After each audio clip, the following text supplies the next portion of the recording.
Africa Content TV.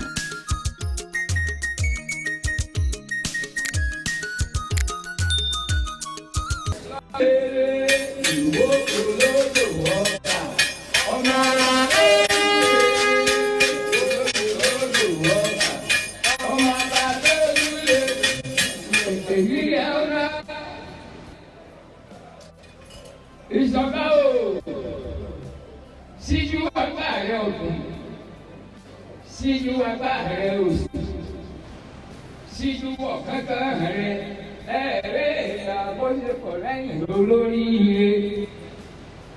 Ìjọba o, àlè nílé dábàá méjìlá. Ilé polówó jayé tọ́lọ́rọ̀ jọ̀rọ̀. Ìbáni ọ̀yà yóò gbogbo lọ́wọ́ òṣèlú ni. Ǹjẹ́ ọmọ àyájú yìí ọmọ àyáwó mẹ́? Ọjọ́ ọlọ́rọ̀ mi, ọlọ́rọ̀ yẹ́ ọlọ́rọ̀ mi. Ìṣọ ìyìnlẹ̀ sí ajálẹ̀ kòkò lọ́mọlọ́mọ. Olóko tí ó bàjẹ́ lójú ẹnu rẹ̀ ní ọmọ àwọn ọmọ rẹ̀.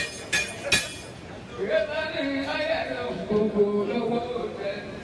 Ìṣọ̀lá ó bíbí ọ̀sẹ̀, ó jáde bíbí ọ̀wọ́ ó. Ará òkè ọ̀mánì lẹ́nu ará lẹ́nu nínú àìní. Tùtìlù bí òwe mi, ọ̀sẹ̀ ní ìdí ọ̀bẹ ìkàkà.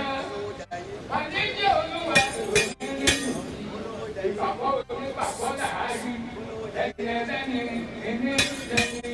Ọ̀ṣọ́ ọlọ́sọ̀ọ́, ọ̀yẹ́ ni a bí ire lẹ́ẹ̀ka. Gbogbo ọjọ́ máa ń yíya bí ọba fún alẹ́sẹ̀ àtùwọ́n lọ́wọ́ ògùn ni wọ́n ti ọmọ gbogbo ọmọ ìdáwó dàgbà ọmọ èrùwà kàkàkà bẹ́ẹ̀ wọ́n láàbí ọmọ ọ̀gá ọlọ́run lọ́mọ lè bá ti yọ ọlọ́run lọ́mọ lè bá ti yọ ọlọ́run lọ́mọ lè bá ti yọ.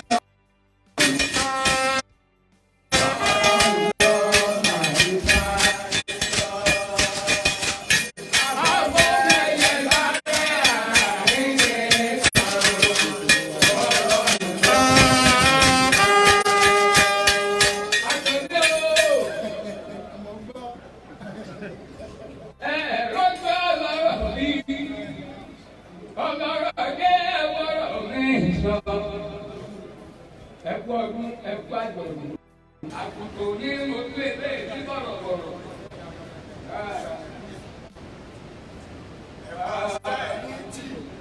Oní ìjọba.